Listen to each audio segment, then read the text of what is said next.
The President of the United States promised to shut down Guantanamo Bay within 1 year of taking office. He has received little support, even among Democrats. But in a surprise move on Wednesday, under cover of darkness, the administration relocated 4 detainees from Guantanamo Bay to Hamilton, Bermuda, a move that outraged many in Bermuda and in Britain, of which Bermuda is a territory. Well, tonight, for the first time, the Guantanamo Bay detainees speak out. In a rare and exclusive interview with men who've lived under a cloud of secrecy and isolation for years, I asked them their thoughts on the Bush and the Obama administrations. We were in a jail innocently for more than 7 years during the President Bush administration. Now the new President Obama became elected. He tried really hard to bring justice, and he has been trying very hard to find other countries to resettle us, and finally he freed us. President Obama promised that he's going to shut down Guantanamo Bay, Cuba within 1 year, and signed the executive order. I would like the President Obama to honor that word and free my 13 brothers who left behind and all the rest of the people who deserve to be free. Well, the men are called Uyghurs, Muslims from Western China. They were captured in Afghanistan and Pakistan after the U.S. bombings began in October of 2001. Their country has called them terrorists. They say they were caught up in circumstances beyond their control. This is not true, because I have never been any kind of training camp. I have never been receiving any training, and the U.S. courts confirmed this, that I have never been a terrorist or trained for a terrorist. So this is just an accusation against me. Uyghur Brown is a premier of Bermuda. He is joining us live tonight via webcam from Smith's Parish, Bermuda. Thank you so much for joining us, sir.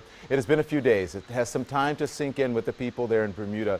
There were many skeptical people at first, and we heard from them throughout our trip there last week. What are they saying now about it? Well, I think the tide is turning, Don. As each day goes by, there seems to be growing support, especially from the religious community. There was a no-confidence vote by the opposition party in Parliament on Friday, and I think they're going to take it up again starting next week. Are you concerned about that, Mr. Premier? Well, I'm always concerned, but let's be clear. There was no vote. They tabled a motion. We don't know if or when it's going to be taken up. There's some technical issues to be dealt with. But, you know, whatever happens with that, it will have its own life. But we feel comfortable in having done the right thing for humanity. And listening to the outrage in Bermuda, and some really just, you know, people around the world wondering what was going on, I have to ask you this: do you think that you will survive this politically? You think you'll be okay?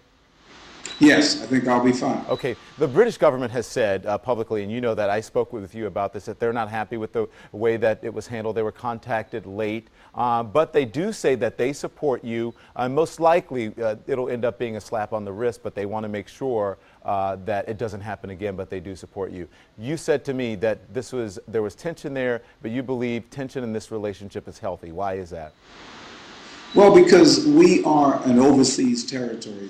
The British government controls Bermuda, and there are those of us who want to see that come to an end at some point when the people of Bermuda want it to happen. And so it's natural that there will be some tension. I called it healthy because I think that's what happens when intelligent people take different viewpoints. And I think what you're saying is that you want independence, and in order to get independence, you may need a very big ally, and that ally would be President Barack Obama. I understand that you had a phone call with him. Is that correct?